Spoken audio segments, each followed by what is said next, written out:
two brilliant minds as regards Africa's history, cultural, and geopolitics. Ladies first. In the middle, we have Aya Fubara and Eli Esquire, author, Your Self-Love Revolution, host, Rethinking Freedom 98.5 FM Killeen, co-host, Women and Resistance. Welcome, sister. Thank you. It's a pleasure to be here. And yes, our explorer extraordinaire, Comrade Milton Allimadi, host Black Star News on WBAI, 99.5 FM New York Radio, author of Manufacturing Hate. And welcome, Comrade. Karibu. Asante. Thank you. So, as it's become news, news where you are, please. Beginning with sister.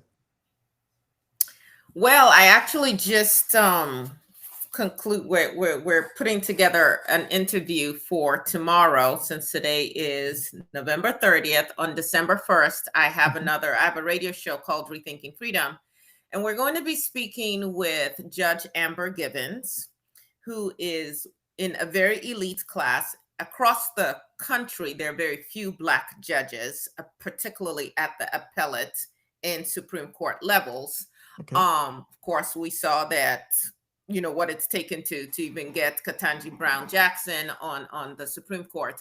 But in the state of Texas, we do everything bigger in the state of Texas. There's even more of a barrier of challenges for us to get judges, Black judges, into certain positions.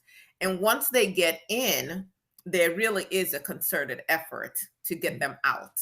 And so we're going to be talking with Judge Givens because she has a trial coming up December 10th and 11th.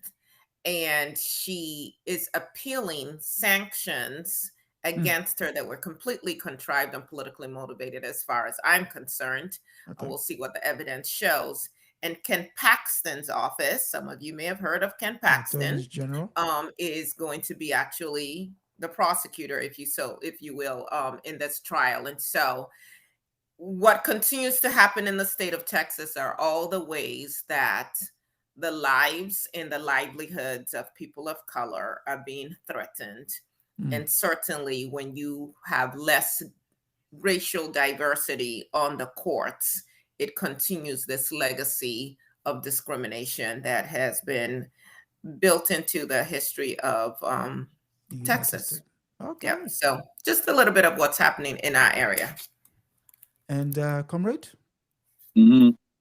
Yeah, so obviously we are following Venezuela. And the announcement that there's no fly zone over Venezuela. What kind of nonsense is that? So you're going to shoot down civilian planes? It's just amazing. But also, on the side of Venezuela, after you've seen Afghanistan, you saw Iran, you saw Libya, haven't you learned from the Alliance of Sahel States?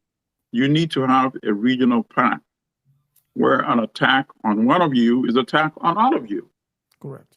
So why do you not have a pact like that with Brazil or some other countries, It's just amazing that after all these lessons that we should have learned by now, now you're sitting there helpless. They're going to probably start dropping some bombs soon, and what are you going to do? Can you survive it? I don't know. And then after Libya. So where's CARICOM and where is the United Nations in all of this? Because this is clearly illegal. They're all controlled by the U.S., so that's the sad thing. The guys in Sahel states were just brilliant. They were going to go into Niger. The three countries came together and they said, okay, come attack all three of us at the same time. That's why they survived. And Venezuela was just watching. You didn't know with your oil, you have more oil than Saudi Arabia. You didn't think sooner or later. But then the issue was who was going to come, because it took certain kind of leaders to come together in the Sahel, right? Which is why we haven't seen the entire African country do it. Yeah. So with Venezuela, when you look at the complicity of Trinidad and Tobago, for instance, who exactly were they going to partner with? Not those countries. Probably Brazil was their best bet. Trinidad is now serving U.S. interests with the puppet prime minister. You know, Jamaica is not going to raise the eyebrow. Yeah.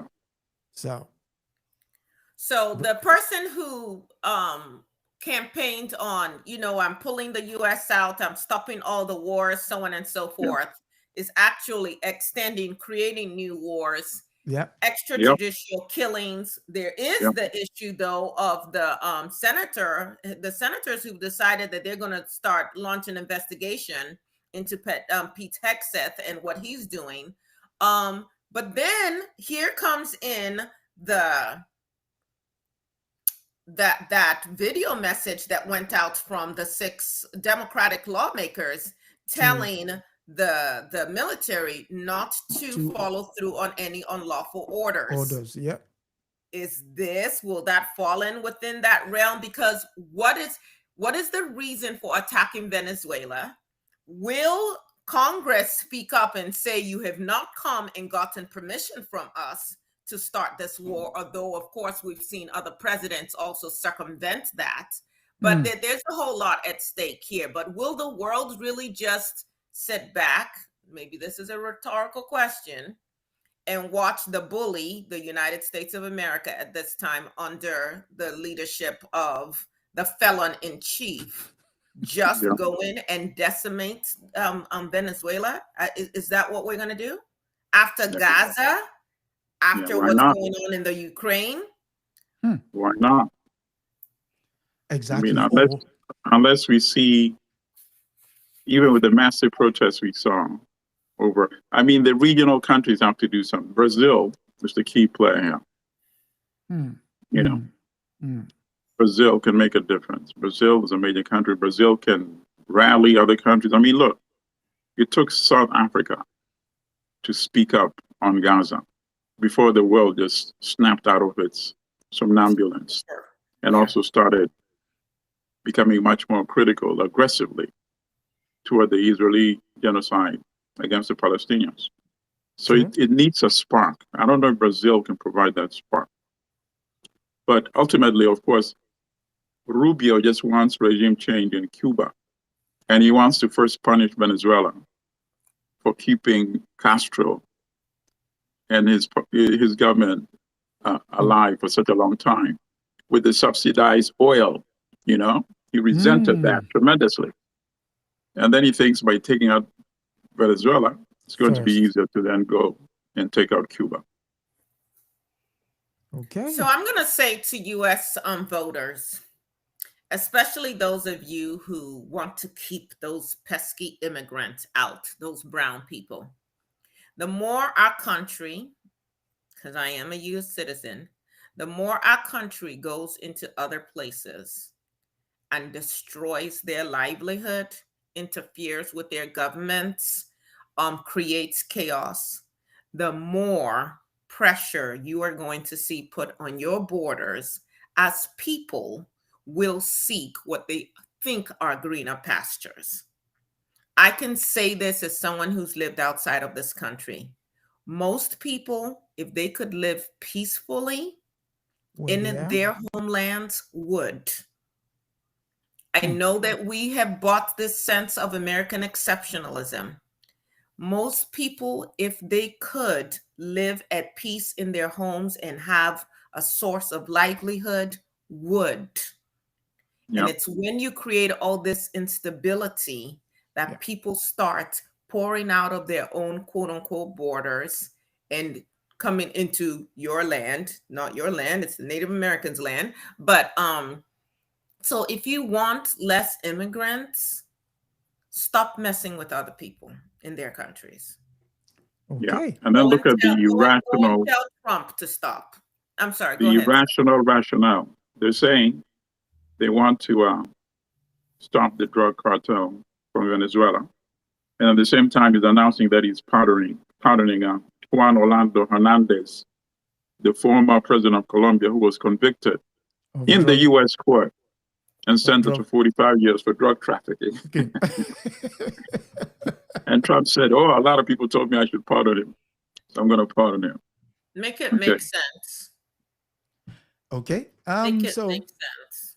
and I think that might just tie into the next story, to the first story we are going to run on here, but it's part and parcel of the story, and it comes from the BBC, and it's that Guinea-Bissau has decided to change government again.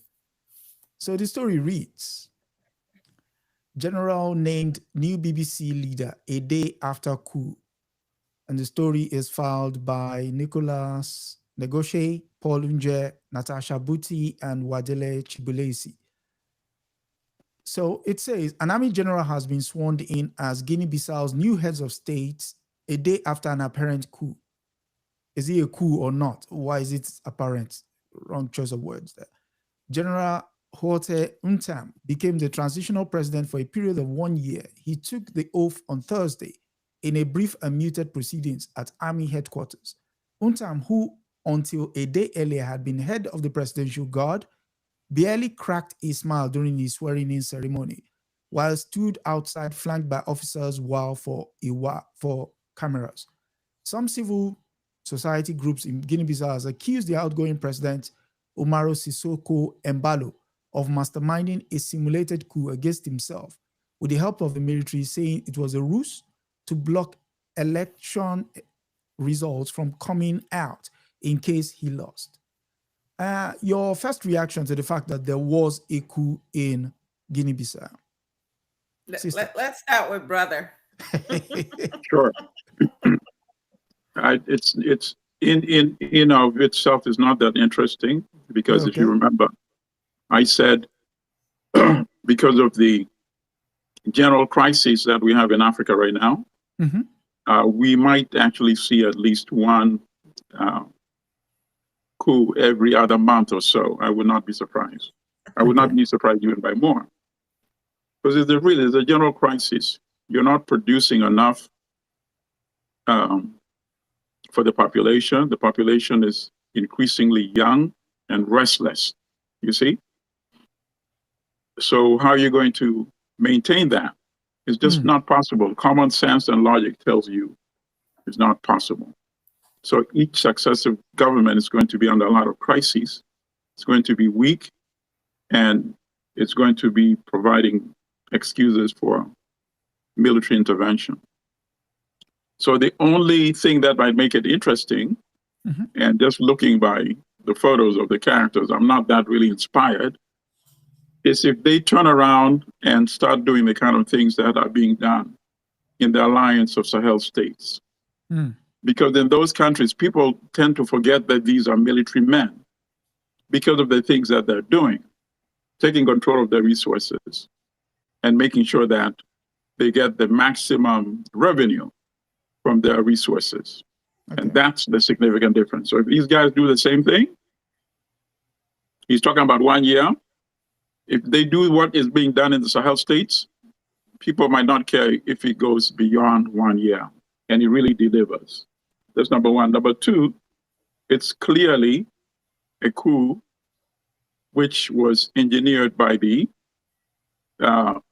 former incumbent president who realized he was going to lose the elections and invited these guys to take over because he's so bitter and does not want the person who likely defeated him to take over as president. So I think he invited them. It's, you know, a prearranged coup. And I say this because I don't think it's a coincidence that the person who is the opposition candidate has been placed under arrest. The one who was the incumbent has been allowed to so-called flee the country. How do you flee the country when the airport has been shut and the military is in control, right?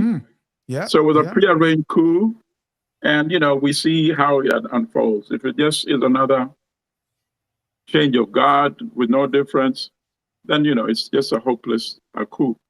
But even though he's a senior officer and he was the leader of the Presidential Guard, that was the same case in Niger, where Tiani was also the leader of the Presidential Guard, and he got rid of Bazoum. And people thought, oh, this is just a change of the guard, power struggle. But the young people took over that coup. And that's why he was forced to start doing things like taking control of resources. He turned it into a popular coup.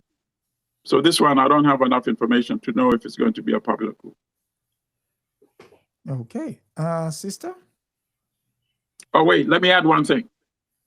The saddest thing is this is the country of Amilcar Cabral. That is what I was about to say. Okay, so let me save that for you. Go ahead. That is what I was about to say. Like, we've got to go back to the history. So people go and get Brother Adesoji's book, Africa Illuminated, so that when we're talking about these countries, you have a map, you have a sense of where these countries are located, whether the countries are next to them, what a little bit of what their history is.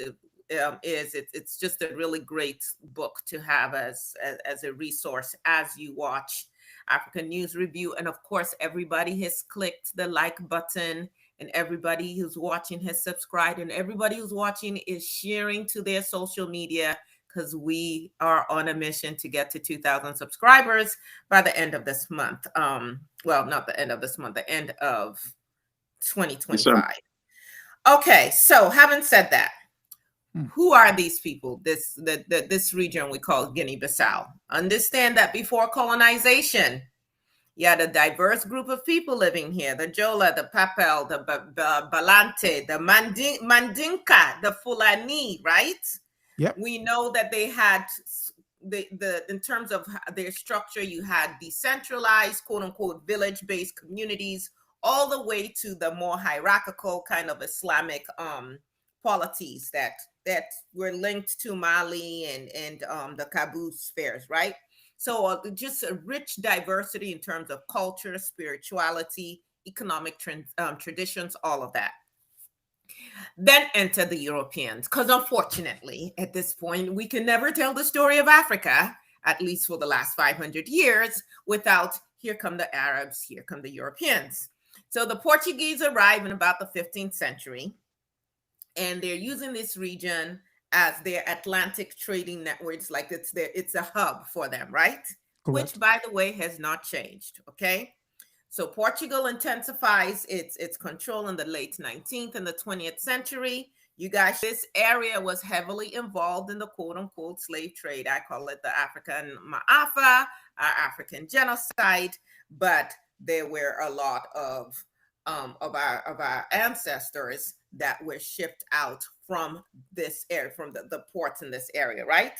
Correct. And then, of course, 1973, we have our great ancestor, Amilcar. Oh, she froze there.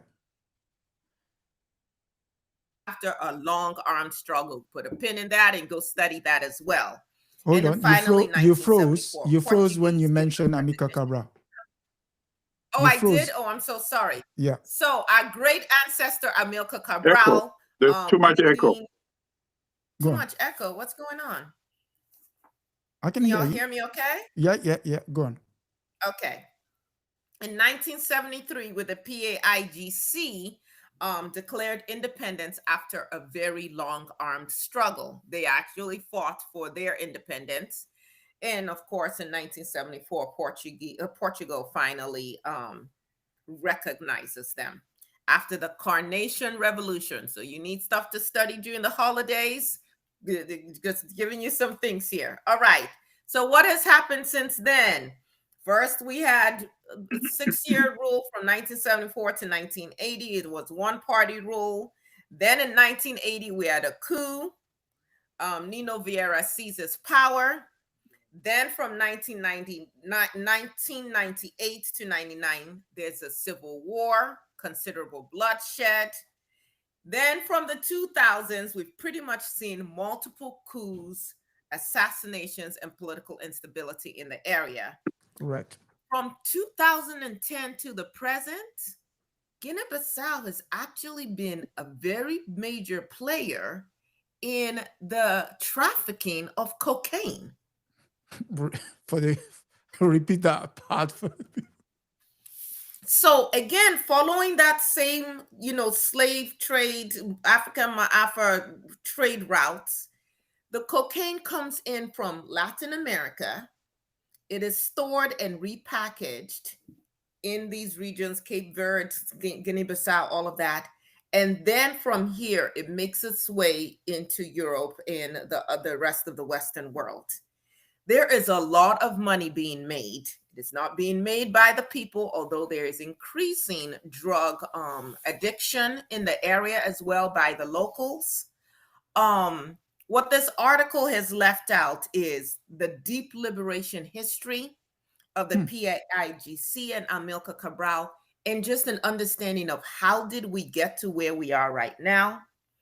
Of course, they addressed the issue of there was an election, there were results about to be announced when this coup takes place. Now, you brought up the notion of why would they say apparent coup? I'm kind of with them on the apparent coup, because the person who is now the transitional president for a year served under the previous president that's been ousted. He wasn't killed. You know, with these coups, we usually try to eliminate the person. First, Correct. he flew to Senegal, and then now he's hanging out in Congo. Literally hanging out. Okay. So African leaders also need to see how they're supporting each other, especially when they're supporting leaders who have not been great leaders to us. But in the administration of this new leader under this coup, he's put in many of the same people who served under the ousted leader. So it wasn't that they're not cleaning house in any way. So when the opposition is saying, I think this was a simulated coup to block election results, I kind of think he might have something to say. And so whether this is just, and what are you going to do in 1 year? You usually see them announce at least 2 years. What kind of transition are you going to do in just 1 year? So I don't see much of a difference in terms of having this person in power now, brother Milton. If the youth rise up and say, hey, we're going to use this opportunity to change this from what they think it's going to be to what we need it to be. But then again, maybe if they give all the youth cocaine, they might not rise up. I don't know. But what I'm saying is that when we read these stories, there's a deeper history. And I'm always asking, who stands to benefit? So would these opposition leaders, whoever could possibly have won, have counteracted some of the players in this area, who are many? You have the South American drug cartels, but you also have the Russian cartels, and then you also have the African leadership, the military leaders. In fact, there was one, I don't know if I have his name, who was tried and convicted in the U.S. courts from Guinea-Bissau for cocaine trafficking. So again, what you see with all of these players is the voicelessness, if you will, of the people, and how they are being impacted, and how leadership is actually serving the people. And it's going to take the people to rise up to force our leaders to truly lead in a way that benefits us all. Thank you for that insight. Brother Milton, you want to add something? No. Okay. With regards to, just to add, Amilcar Cabral, for those who are not aware, Amilcar Cabral believed that the culture of a people would determine its progress. And one of his classic quotes is, hide nothing from the masses of our people, which is what we try to do here. It says, tell no lies, expose lies wherever they are told, mask no difficulties, mistakes, failure, and claim no easy victories. And the reason for that quote in this aspect is, technically, he declared that the problem with the African countries as they are so defined post-independence is that they are just set up to fail. They've not been set up for progress of the people. They've been set up as a hub, as a conduit for European exploitation. And we've seen that time and time and time again. If you look at Guinea-Bissau, Guinea-Bissau is exactly the classic example of a place set up to fail. The country broke away from Cape Verde, which was the two countries that the PAIGC helped liberate in 1973 from the Portuguese. Now, Why would they break up? They break up because the PHDC moved completely from the ideals professed by Amilcar Cabral, who himself was assassinated by someone who wanted to become a leader within the PAIGC. Now, what did they do after his death? They began to, coalesce power to the center. And so the coup of 1980, November 15, 1980, set the motion of splitting those two countries, Cape Verde and Guinea-Bissau. Now, Guinea-Bissau, as of today, is basically nothing more than a narco state. It was declared so by the European Union, the United States, and even Africans recognize it as a narco state. So this coup essentially is just a change of the guard. If you go deep into their history, there are multiple islands there. And when you were talking earlier about the drugs being repackaged, some of these generals have those islands to themselves.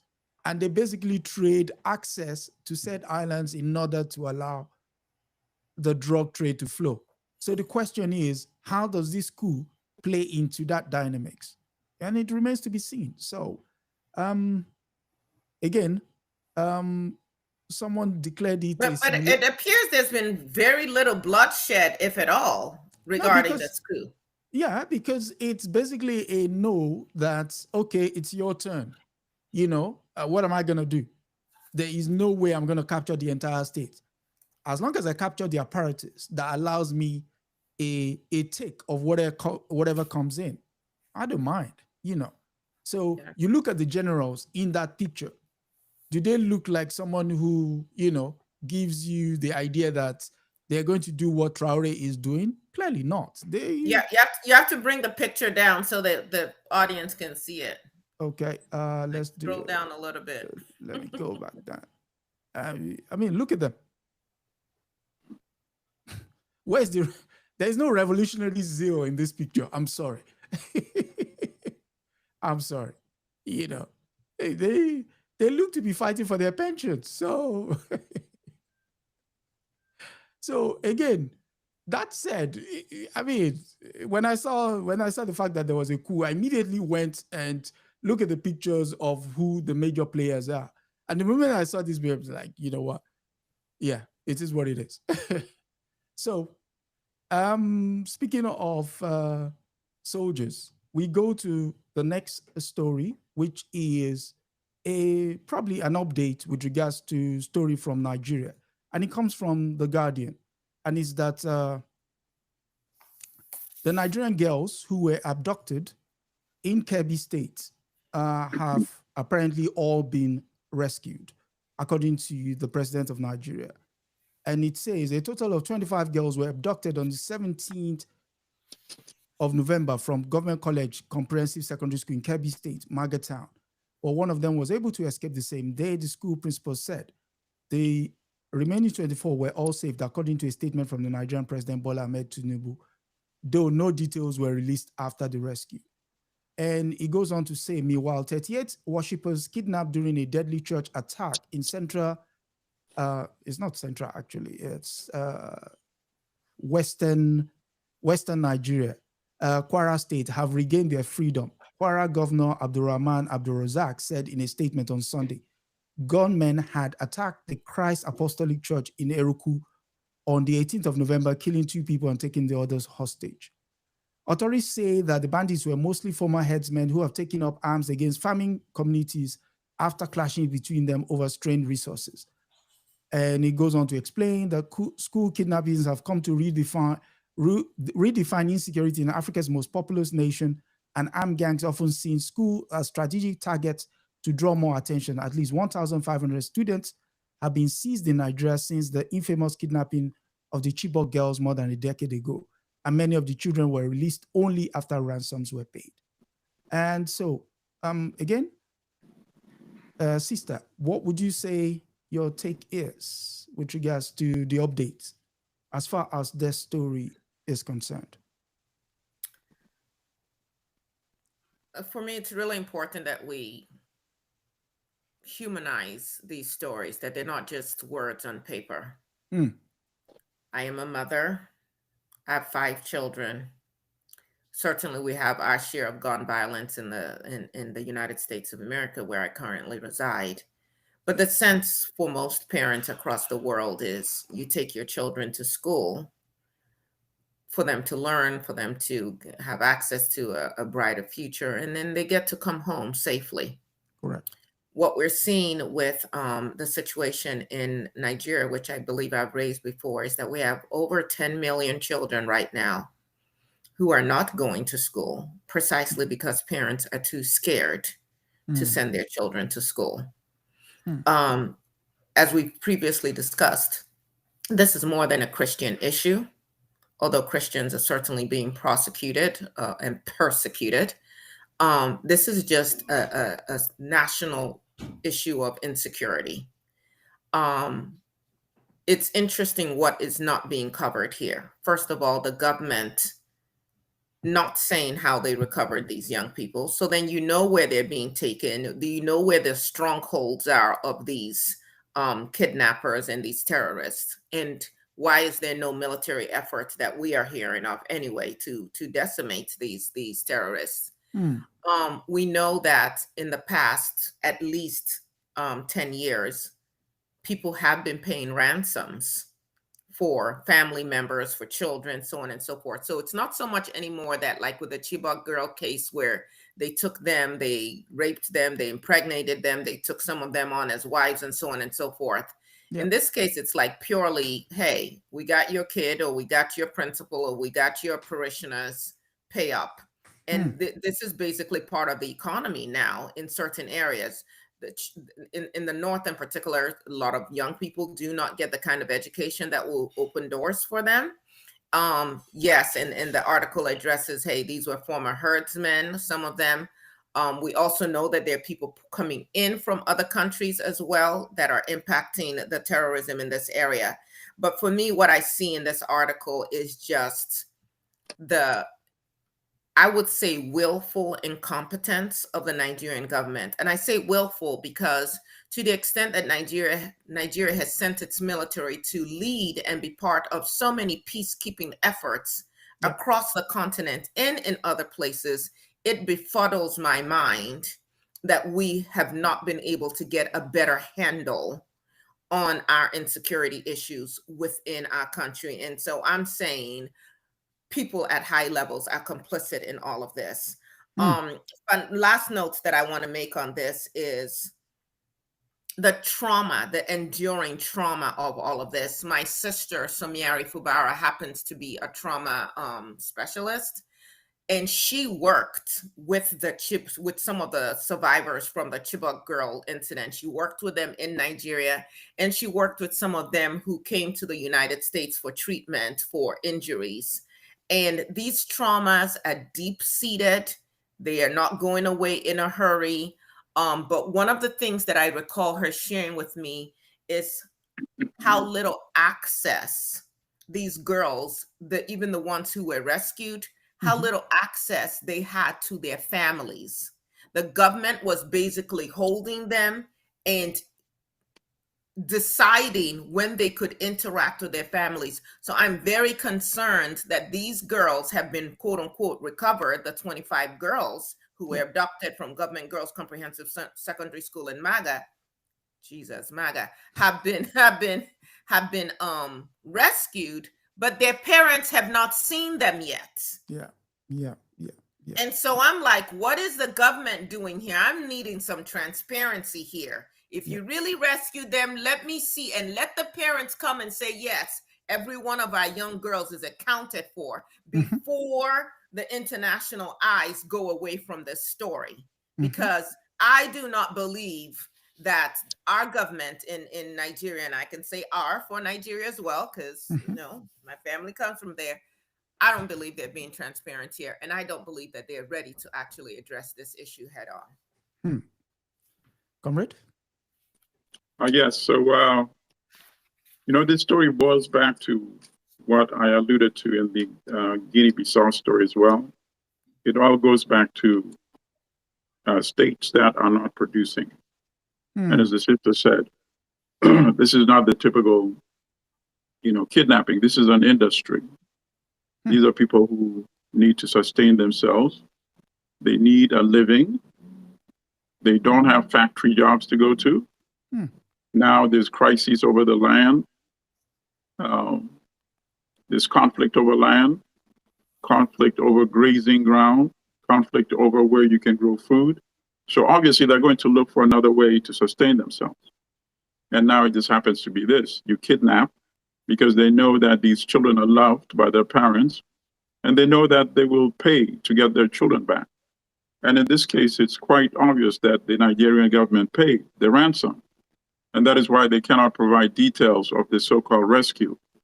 You cannot rescue 24 captive girls from armed people without any of them being unscathed. It's just not possible that all 24 of them would be brought back alive. So this was negotiated, money was paid. The same thing with the 38 who had been kidnapped from the church. When the governor says they, quote unquote, regained their freedom. Of course, they regained their freedom because somebody paid for their freedom. And of course, this encourages more kidnapping. But I don't oppose it. If it's my kid, I would pay money if I had money to get my children, my loved one back. So that's what happened clearly in this case. And so long as, and a military solution is not even viable, really, because essentially you'll be killing your own people who are unemployed, and they will regroup. And once you withdraw the troops, they'll start doing the same thing again, unless you present them with another option, how to earn a living and how to sustain themselves. We have to tie all these things together. I mean, it's not normal for Africans to be drowning in their thousands, trying to cross the Mediterranean, to flee from a very wealthy continent, resource-wise. It just shows a failure of these governments in managing the state. And so long as they think it's business as usual, we're going to have this constant, back and forth, change of government. You can't be doing the same thing and hope for different outcome. That is typically the definition of insanity. And that's what all these governments are doing, except for the three, the Alliance of Sahel states, who are trying a different approach. So why not try a different approach? Well, so, I mean, let's give it a historical angle. You said, the comrade, you said you cannot try a military approach. And if we do so, that they might come back and regroup. They will. Nigeria, they're not mine. They will. Yes. Nigeria did do a military approach in the 1980s. There was a similar group called the Maitasine, and they terrorized the state of Kano and Kaduna. And the government at the time, even now, a civilian government, so the death toll at the time was about 4,200 and something, odd number. And the government, went, sent the army in. And the army quashed this thing within a week. That literally there was no, but then the fallout of that was this. And people of African descent will actually remember this. There was what was then known as Ghana Must Go, which was, yes, that's the fallout of it. It was that it was foreigners that were causing all the trouble. As a result, all the foreigners had to leave Nigeria. And so the Ghana Must Go thing, that is where the fallout of it was. General J. Rawlings was against it. Even Pik Botha declared Shehu Shagari as Adolf Hitler of Africa. You cannot make this stuff up. So you begin to see that it's not the will. It's not that the will is not there. It's just that sometimes there is not a comprehensive approach to dealing with such matters. And my brother, yes. Let me interrupt you. I'm sorry. Let me interrupt you. Go on. If you are a country that relies on selling cheap raw material to the West, and you import manufacturers that are inflated exponentially 10 to 20 times more, unless that changes, it's going to be Boko Haram, it's going to be the lowest resistance. Army is going to be what have you. You know, we have to get to the next of the crisis. Otherwise, everything else is superficial. That's all I'm saying. No, I get what you're saying. I'm just trying to say that to buttress your point, which is at the time, the government thought force was the answer. Now, they quashed the entire thing in 1980, but we got Boko Haram in 2004. So clearly, it did not work. I mean, I'm just buttressing your point that sometimes if we don't learn from history, we repeat the same mistakes over again. So if we go in again with force without going to the root cause of the problem, we're going to be kicking this problem again into the long grass for the next generation. I think it needs to be a multi-pronged approach, though. I do think that you have to come against, with some force, you have to come against these definitely. Terrorists.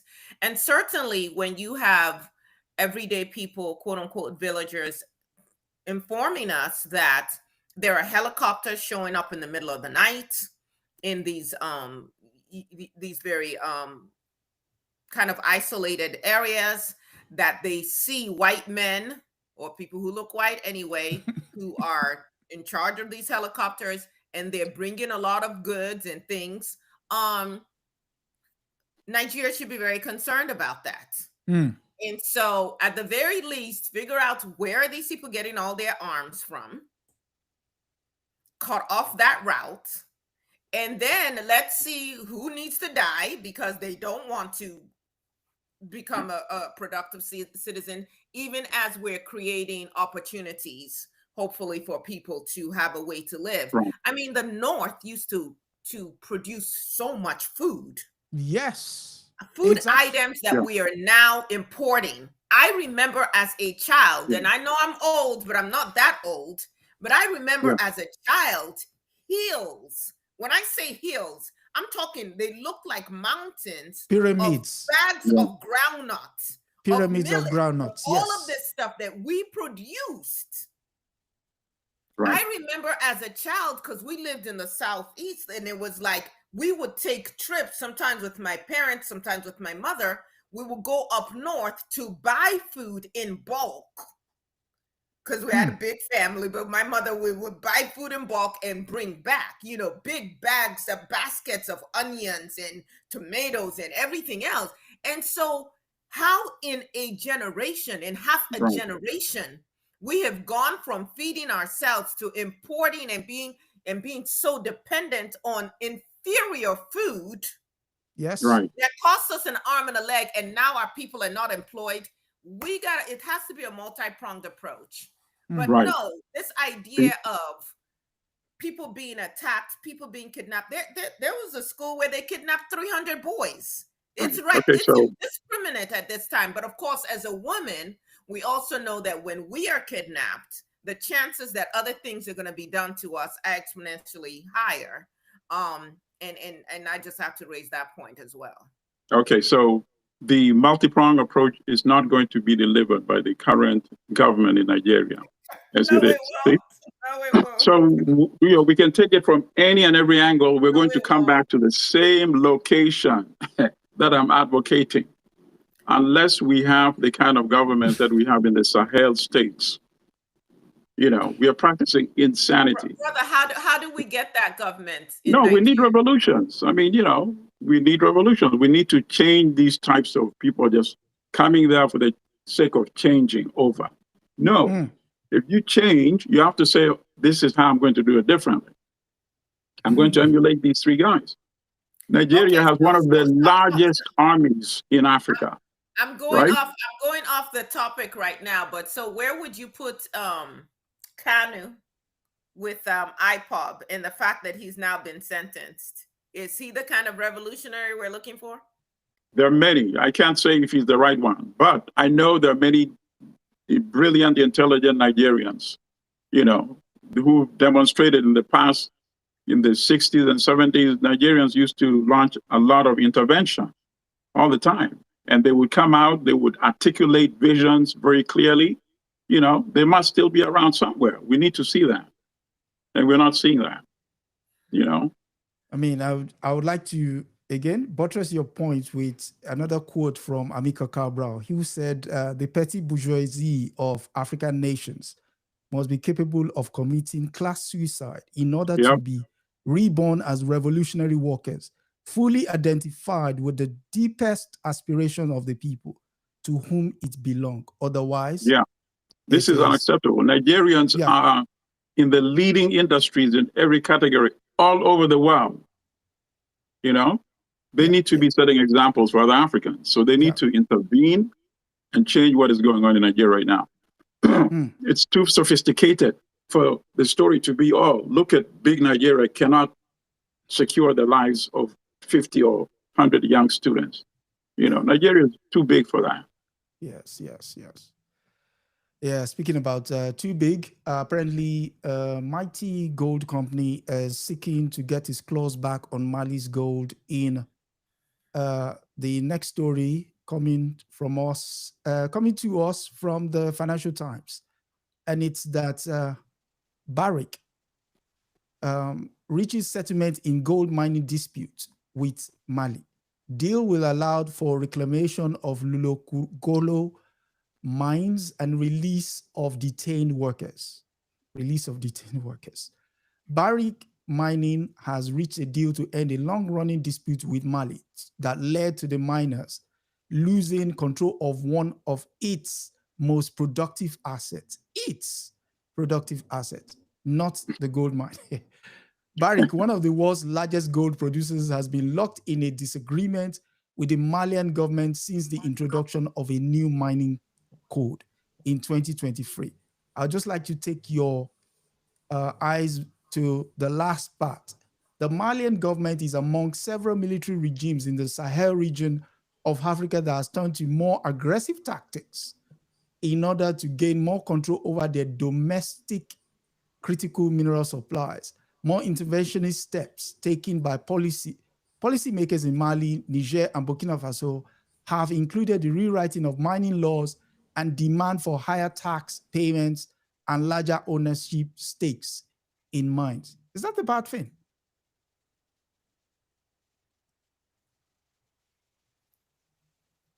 Go on. Sister, you want to go first? Sure. It's a bad thing if the people want to have control of over their own riches. It was interesting to me as I was reading that article. I'm like, wait a second. It almost sounded like Barrick had put out a press release and sent it to them, and they just cut and pasted parts of Barrick's press release. I'm like, their assets, their this, their what, who owns the what? As my people over here would say, make it make sense. It really did sound like they were just cutting and pasting Barrick's own press release. And most of the quotes in the article were from Barrick. This white savior Barrick. Yeah. The new person that they have in charge of Barrick. So let me just address a couple of things here. Barrick has been operating in Africa, as far as I can figure out, at least since the 1990s. In early 2000s, they got some major acquisitions in Tanzania. Today, they are the largest gold producer in Africa. Correct. Operating major mines in Mali, in DRC, and in Tanzania. With all of these mining operations, their focus, as is with capitalism, is straight up profit. Profit, yep, correct. To hell with the people, to hell with any environmental issues, to hell with the fact that the areas where this gold is being extracted from, those areas are completely impoverished. They're not schools, they're not hospitals, there are no opportunities for the people there. Forget the labor disputes that we're paying you nothing. Forget that you guys don't have any benefits in the sense that you understand workers in quote unquote the Western world that will have. There are no unions, things of that nature. You can go and look at their mines in Tanzania and look at the accusations of human rights violations there. And of course, it's that long-term profit extraction with limited local wealth retention, right? So how much gold is Barrick extracting from just this mine, right? Approximately, my people, go and look at the cost of gold per ounce. I was just in Egypt. They told me what the cost was per ounce, and I minded my business and left the store because I had no business with 3 children going to college this fall trying to be buying any gold, okay? But it was, so they extract approximately 700,000 to 723,000 ounces of gold per year from this one mine. We're talking about over 1.4 billion. Yeah. In this one area, right? And that mine accounts for about 20% of Barrick's total global production. So you can understand why they were going to fight tooth and nail to keep it. Now, my question is, because we've talked about the Sahel states and the innovation of the leaders there, my question is, what is this new deal? Because this cut and paste press release did not give me any information from the standpoint of the Africans. Besides, okay, with this deal now, they're going to release their imprisoned workers and so on and so forth. How much of that 1.4 billion plus is going to remain in Mali? How much is repatriated abroad for their shareholders? So yeah, they've withdrawn their arbitration case. I'm not sure if Mali thought, hey, we need them to still mine this. I don't know if we're going to ensure that we learn how to do this work ourselves, because for crying out loud, Africans used to mine their own gold by themselves before colonization, right? Barrick supposedly has agreed to operate under Mali's new mining code. I don't know what that new mining code is. Hopefully it does serve our people. And Barrick, in the meantime, receives a 10-year extension, 10-year extension of mining rights. Yeah. Let's say the price of gold stays stagnant and we're just going to keep it at the 1.4 billion, right? Yeah. That's how many billion? That's 10 times 1.4, so 14. Okay. Yeah. Meanwhile, Mali receives a financial settlement at about 430 million. Is that one time? Is that every year? I don't know. So I don't know who's going to benefit from this. Certainly for Barrick, they have another 10 years of exploitation that has been co-signed. Maybe for Mali government, it's that cash flow. But still the communities, as far as I can tell, are excluded. The environmental or social safeguards have not been put in place. But I withhold any further statements until and if we ever see what these mining codes actually look like. Comrade? Okay, so I don't know the details, but I'm confident that Mali is making off better than Congo is making off. Whoa. Relative to its resources, and probably even Ghana with its gold. I mean, obviously, the price of gold keeps escalating, and there was no way Barrick was going to sit there and watch money that it could be earning for its shareholders not being earned. So that part. And Mali didn't have much to lose. Mali is a country that's been exploited. And so they figured, okay, 2 more years of exploitation by not earning revenue, it's worth it to them. They would probably yield before we do. And Barrick's shareholders, they got rid of the former CEO. They did. And brought a new one. And within months, the new CEO is like, okay. In fact, I'm going to use what he said as a headline for an article. He said, we are changing the script. And that's exactly what they did. They said, okay, what do you want, Mali? And Mali, the list that we don't have, obviously, gave them the list of things that they want. And since the price of gold is so high right now. The money is good. Barrick said, okay, let's make a deal. And that's what they're doing. Let's make a deal. So I'm hoping that countries like Mali, all these countries can do what Libya did with its oil. Yep. I mean, I have beef with Gaddafi in the sense that at the end of the day, he stayed for too long. I mean, even Castro stepped down at some point, right? Yeah. Think about that. You stay too long, you give them an excuse to find a way to cause dissension, division, and then get rid of you. But what he did with Libya's oil, nobody can deny. Even his enemies, even the Western countries, they can't compare what Libya did with its oil to transform that country compared to any other oil-producing nation. And if these countries could just do the same thing with their minerals and uplift the welfare of their people, Yeah. We are hoping that this is the kind of process we'll see more of. Draw the line and tell them enough is enough, and they'll come back. Because if they don't come back, somebody else will come and do business with you. That's right. That's right. Yeah. So, one final question with regards to this particular article is that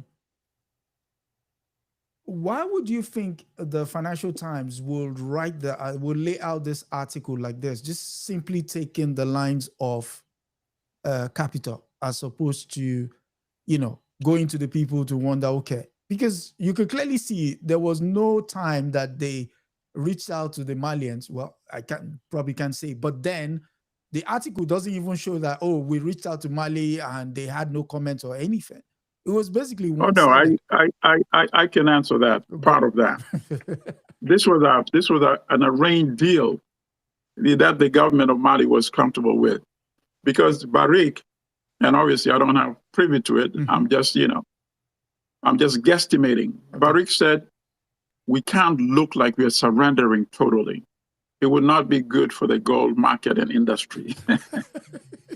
So in return for us giving you what you want, can we somehow massage the narrative of what transpired? And Mali probably said, okay, why don't you add an extra this and that and that?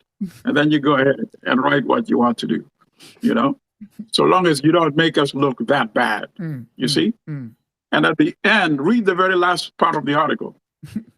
Where it says... the very last paragraph. Mali probably said, I'm happy with that. Where it says, bear me a second, I want to bring it up again. And it goes, I'm just going to share it. 1 second. Okay, so we share. And it goes.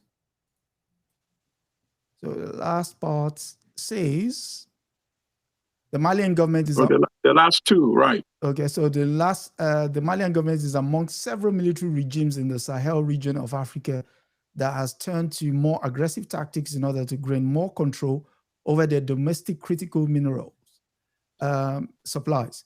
More interventionist steps taken by policymakers in Mali, Niger, and Burkina Faso have included the rewriting of mining laws and demand for higher tax payments and larger ownership of stakes in mines. See, so that's the lead of the article. But Barrick said if we put that at the top, it's going to look like we are completely defeated.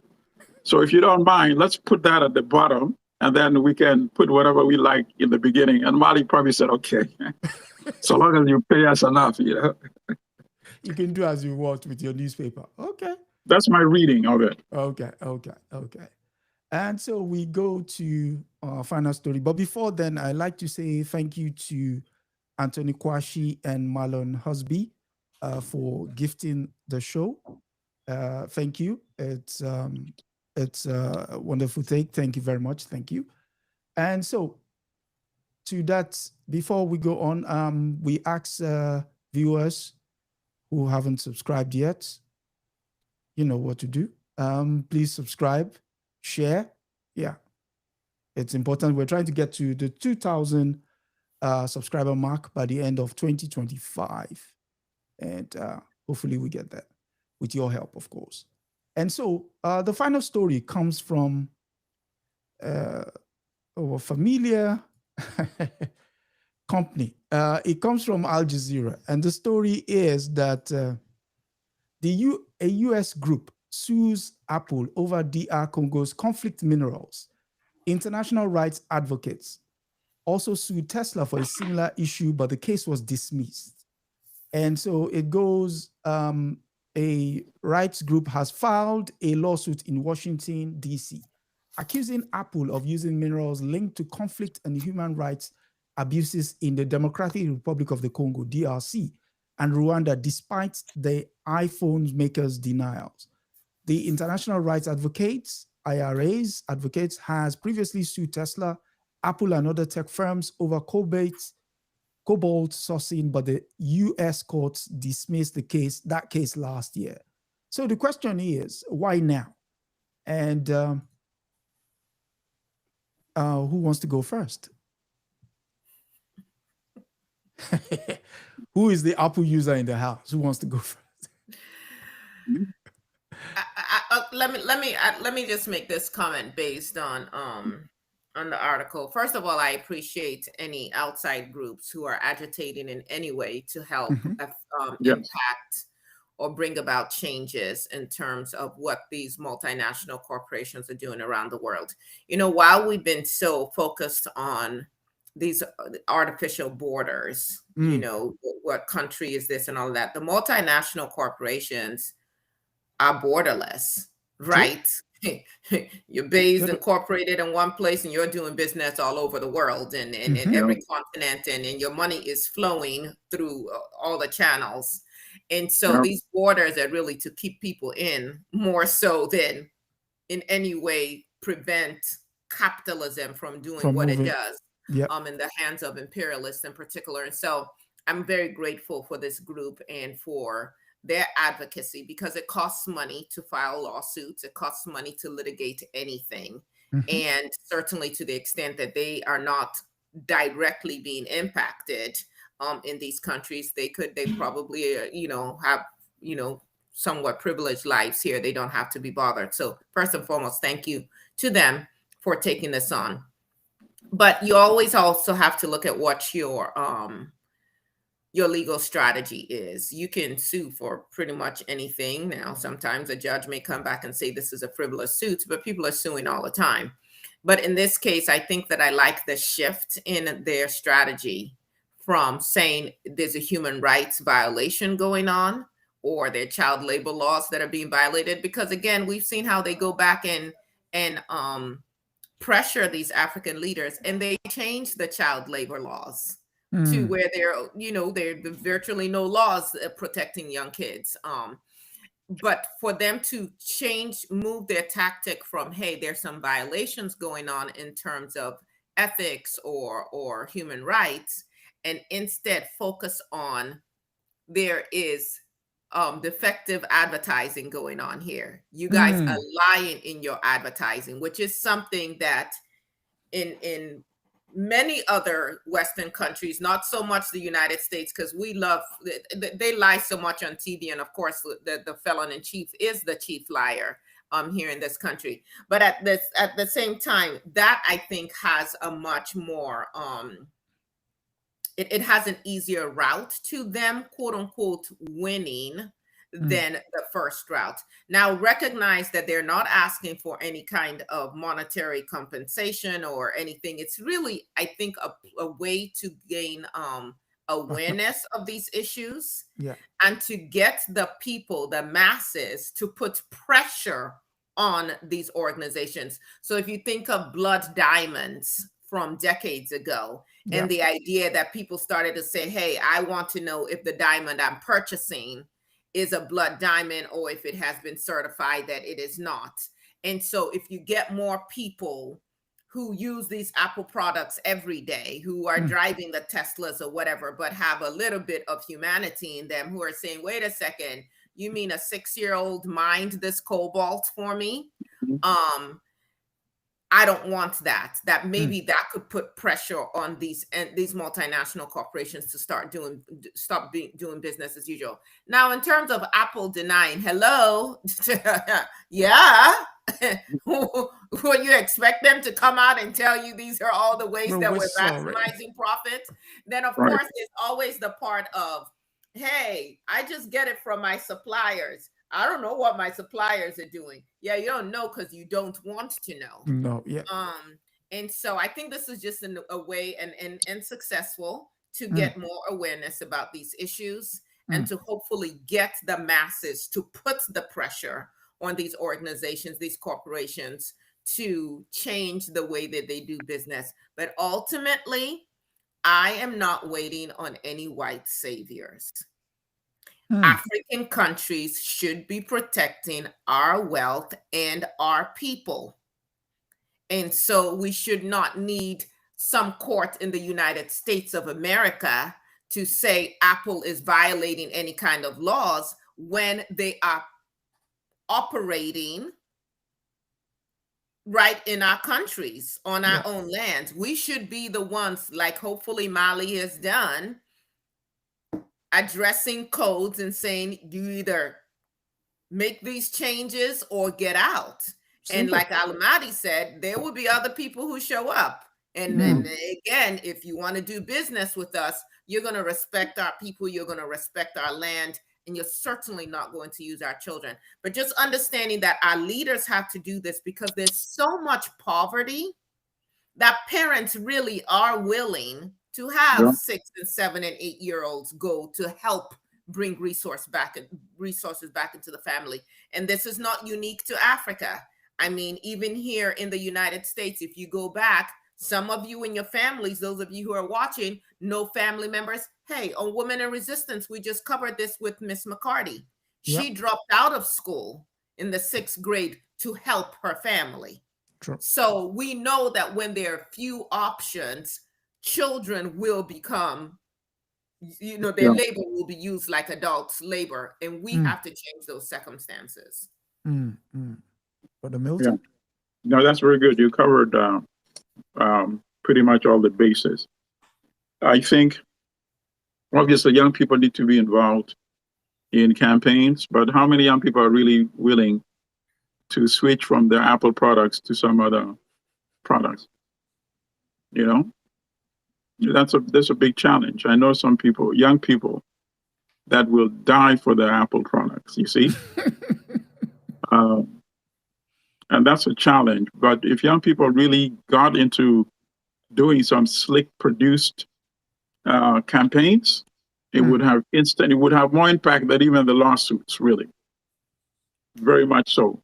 Because now the consumers themselves are coming out and protesting with their money by switching to other products. That would be the best and the fastest solution, really, for this situation. But yes, at some point, and Congo needs, of course, to do this Sahelian solution as well, in terms of its minerals. And there might be something, I think Kagame and Tshisekedi are supposed to finally sign that agreement in the White House. I think it's probably this coming week, actually. So that could also be an issue. I don't know if it's an issue in terms of the timing of this, but I see in the article that even with the story about the lawsuit, Apple shares did not go down. They went up, actually. So it seems that the market is anticipating that this thing is not going to be a major thing. Maybe they're reading that, okay, now you have these two presidents coming to the White House, that perhaps means the U.S. is going to be much more involved in this process. Maybe the multiple invasions from Rwanda, if it doesn't end, maybe at least it's going to be tapering off for a bit. True. So it seems like that's how the market is reading it, at least, because as the article said, the shares went up. I think that's the only thing I can add. I think the sister covered a lot of ground. Yes, 6 and 7 year olds work in these mines, because if they're not working there, they're either going to be fetching water or they're going to be working on farms, And then in terms of the corporation, Nkrumah warned about the powers of the multinational. Nkrumah said, in the introduction to neocolonialism, the last stage of imperialism, that the corporation and its power and what it can do to undermine Africa is now going to be replacing what foreign governments used to do, you see? And that's what he said. And that's exactly what is happening today, you know?